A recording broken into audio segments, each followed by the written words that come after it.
Alam niyo ba guys kung anong ulam ang magastos? Ito yan baka. Kaya lang, bihira lang naman tayo mag-ulam niyan kahit medyo magastos. Kaya magastos kasi pag palambot pa lang, nakakaubos ng gaas.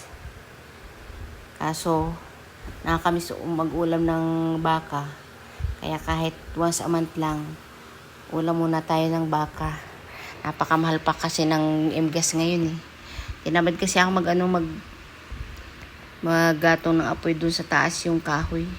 Mainit. Tsaka konti lang naman yan.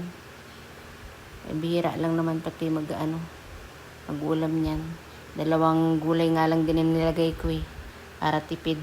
Pero malasa rin naman. Basta baka, masarap yan. Nakakapamawis. Sabaw pa lang ulam na.